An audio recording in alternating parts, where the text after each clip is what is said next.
Hello ladies and gentlemen, and welcome back to another episode of Friday Night Magic Duels. We are here with a Grixis vehicles deck. Yeah, same thing, only different basically. And I think the game thinks that this is an amazing deck. I mean, check these stars out. Yeah, it says it's an awesome deck. That's what it's saying. Well, I think it's pretty awesome. It's been doing the work. So yeah, let's take a look at it and see what is in it here. Okay, so no Kition, no Toolcraft Exemplar, none of the white stuff. We went with the blue stuff, and I think that it works out pretty good in that regard. So let's take a look. So first card, Walking Ballista XX is a 0/0, and it enters the battlefield with X +1/+1 counters on it, and you can pay 4 to put a counter on it, or you can remove a counter to deal 1 damage to target creature or player. So yeah, basically he's just there for some finisher damage or artifact synergy, for example. All kinds of multi-uses. It's just a good card in general. So yeah, definitely worth an include in that regards. So next up is Inventor's Apprentice. For a red is a 1/2, and it gets +1/+1 as long as you control an artifact. We're running all 3 copies. I should add, we're running both the copies for this as well.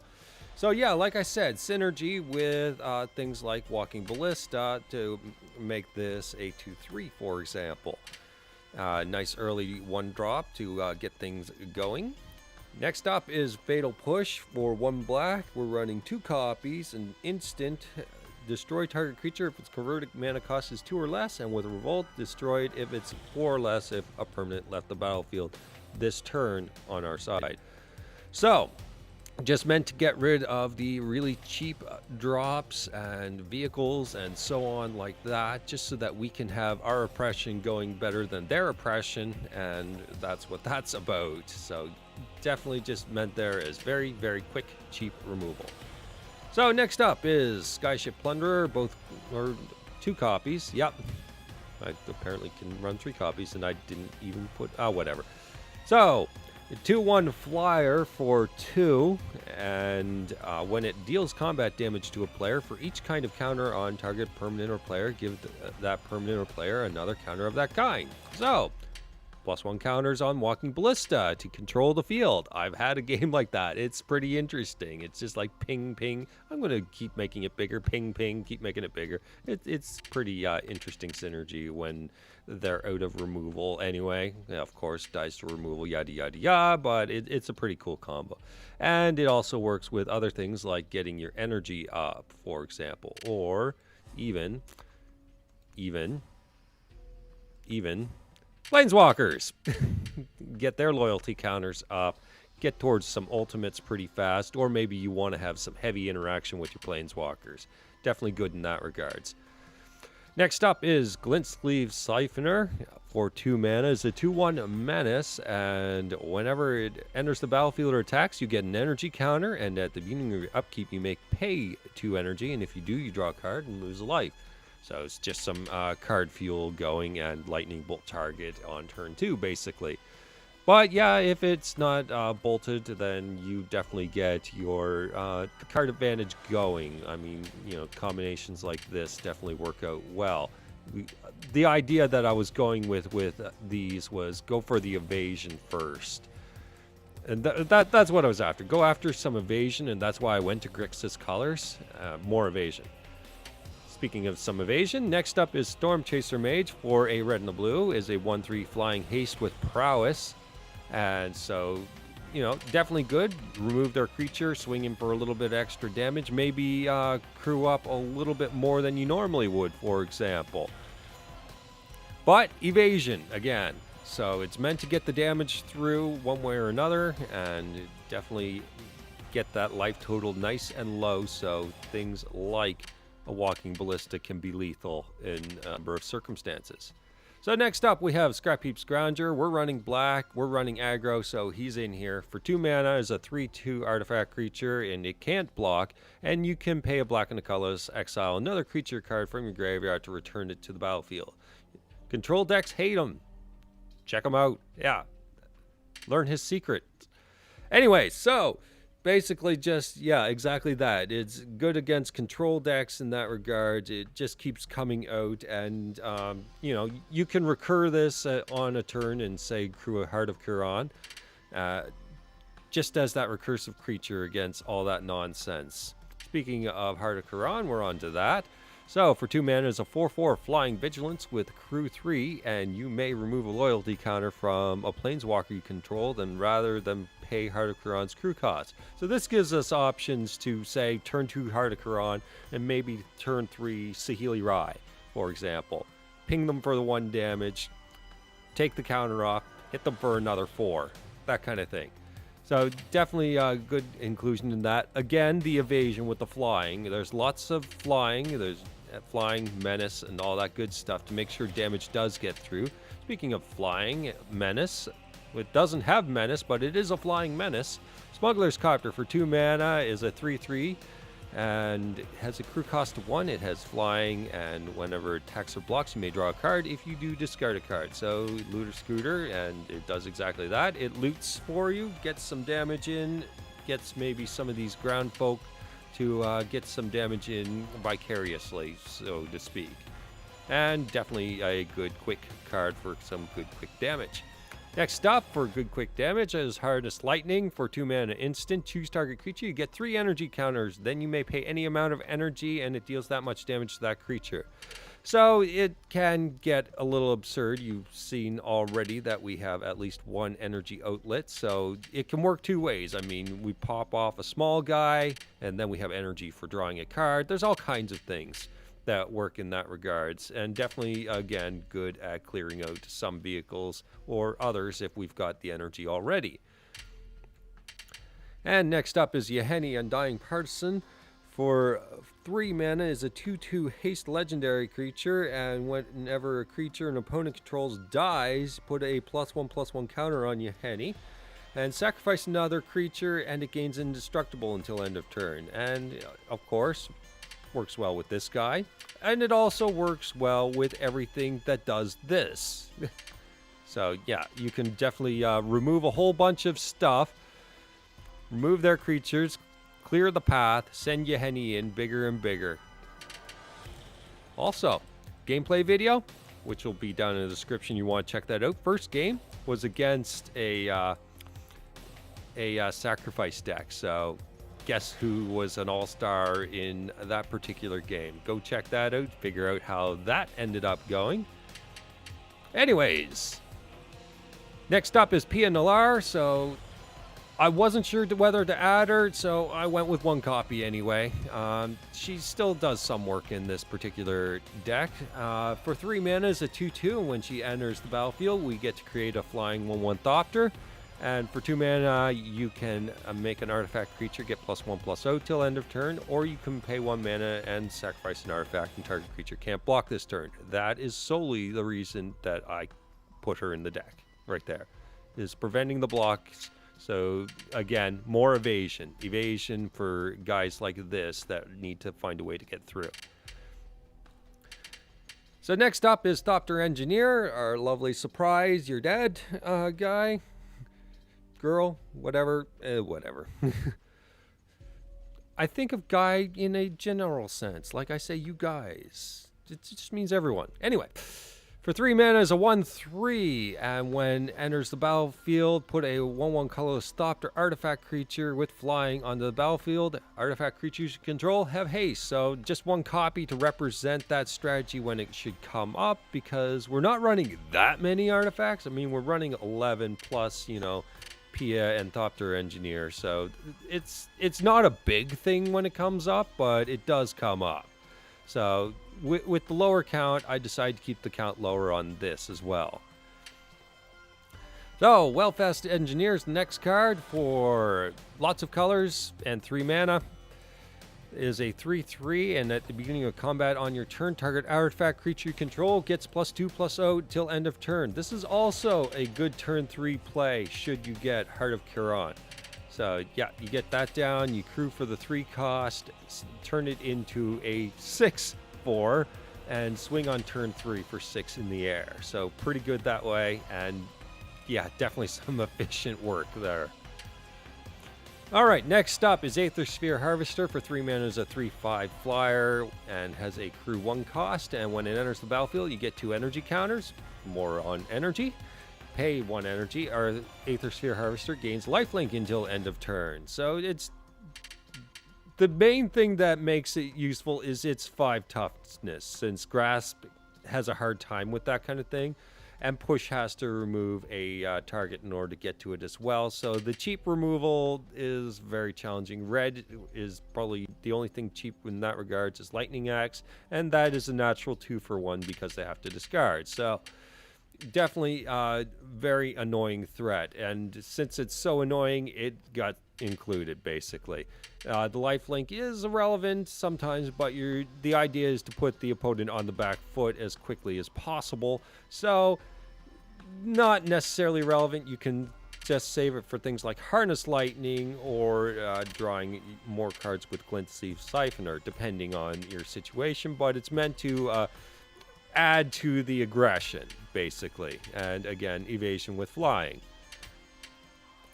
Next up is Cultivator's Caravan. We're running 3 colors, so that's the reason this one's in here. For 3 mana is a 5/5 and has a crew cost of 3.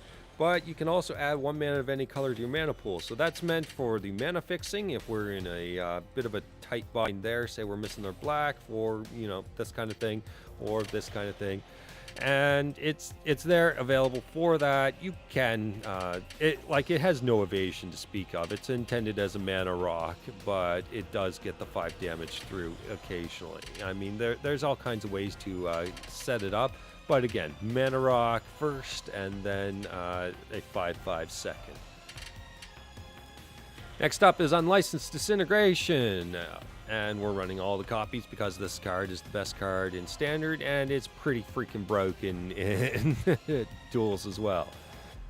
Anyways, an instant for 3. Destroy target creature. If you control an artifact, Unlicensed Disintegration deals 3 damage to that creature's controller. We're not always going to get the 3 damage, but when we do, yeah, it's pretty good. It ensures that we're going to get some damage in on a Planeswalker, maybe, on the face, maybe, but we're definitely getting rid of that creature so that all our other stuff can make that decision for us on what we're attacking. So, yeah, definitely makes decisions on attacking the Planeswalker or the player much easier to decide. So, yeah, you get rid of that stupid blocker, like that stupid turn 3 Nissa that I super hate, and get rid of that plant token, and then get rid of the Nissa. Yeah, you get the point. Anyway, next up, Saheeli Rai. We're running her again for the 2nd week in a row, and for 3 mana is a 3 loyalty Planeswalker, and her +1, scry 1, deal 1 damage to each opponent. Quite useful at keeping Planeswalkers in check and also making sure our draws are a little smoother. A -2 creates a token that's a copy of target artifact or creature control, except it's an artifact in addition to its types. It gets haste, and you exile at the beginning of the next end step. So, things to copy. Well, there's, you know, if you're in a pinch for mana, you can do that. I mean, if you're really in a pinch. An additional Aether Sphere in the air, maybe an extra Weldfast to buff up an Aether Sphere, so you have 2 of them and you swing for a whole bunch, that kind of thing. Like, or maybe another Thopter Engineer to get a bonus Thopter. There's all kinds of tricks, but unfortunately it doesn't work so well for things like Pia and Yahenni. But it does do that ping when you've got those situations out. And yeah, you can get maybe some extra energy and get an extra Glint Sleeve. You know, 2 energy, not too bad to set up, and a menace swing for 2, or maybe a Plunderer. You copy the Plunderer and get your damage in, and then you just put the counter right back on Saheeli so that she can keep doing it for a little while longer.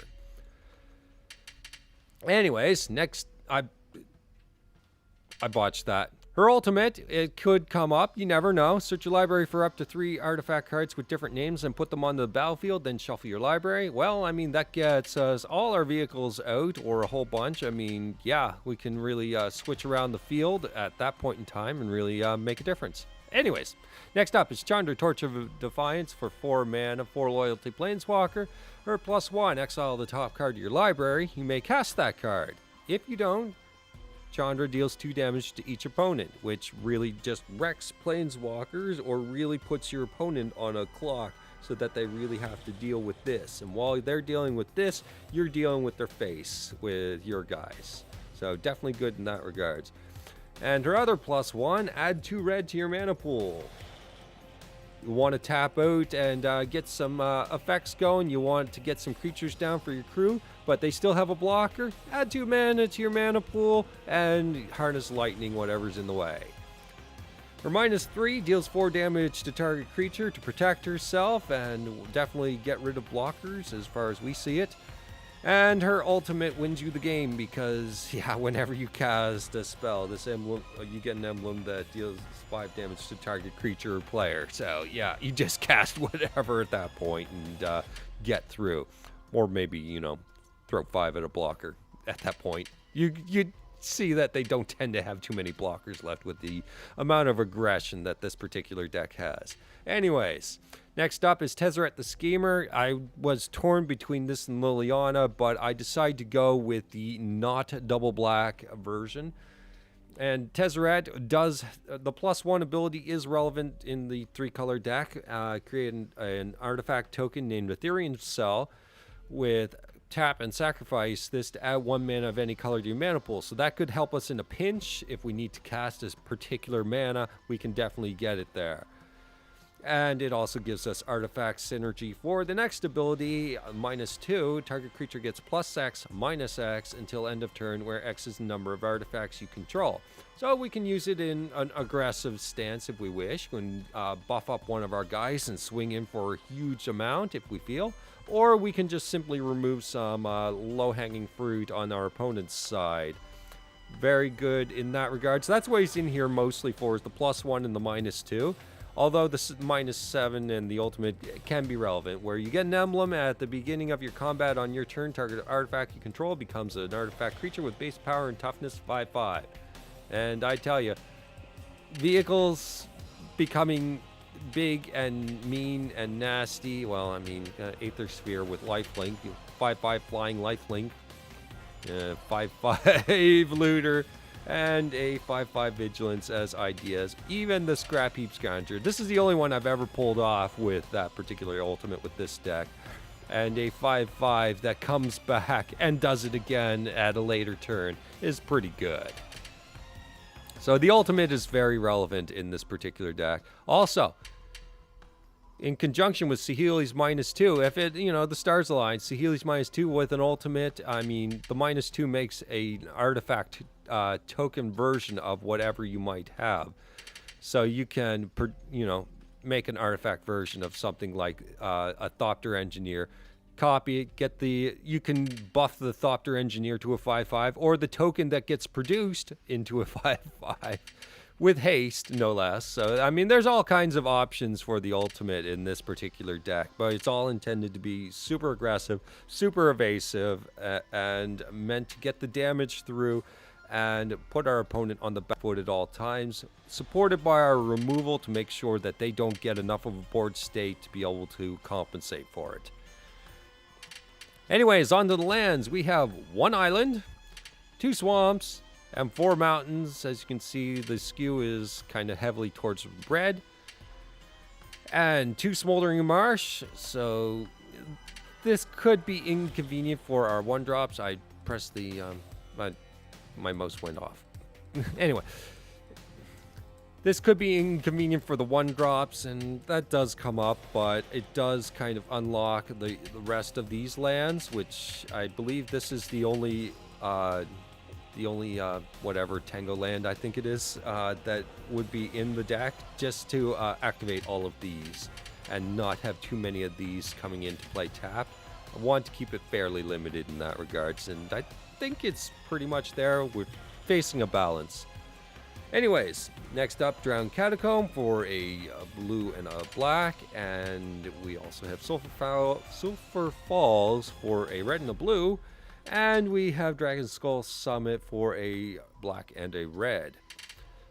followed by Aether Hub with our energy synergy. We can definitely produce enough energy in this deck so that Aether Hub can be a reliable source of any colored mana, and additionally it can be a source of energy for, say, Harness Lightning that we need to get off for a little bit more. So I mean, the synergy is there for the energy, just enough to make it usable in this deck. And for Evolving Wilds, as much as we need a specific color and don't want to have a land in tap, it's kind of a balance, like I said. You gotta kind of pay the price if you want to run 3 colors, and so we have 4 Evolving Wilds in here. That leaves our tap lands relatively limited. Okay, so I hope you enjoyed the deck tech, and suggestions are always appreciated. You know what? On an honest level, I would love to see how a Grixis version would work in Standard. Honestly, I could see some interesting plays come out of a situation like this. I haven't heard anything of Grixis. It doesn't even sound like it's on the radar, but it sounds like it could pull off pretty cool stuff. Anyways, deck tech or video gameplay video is down in the description. You can tell that I'm doing this at 3 in the morning. Go check that out, see how the deck fares, and I'll see you later. Hope you enjoyed. Bye-bye.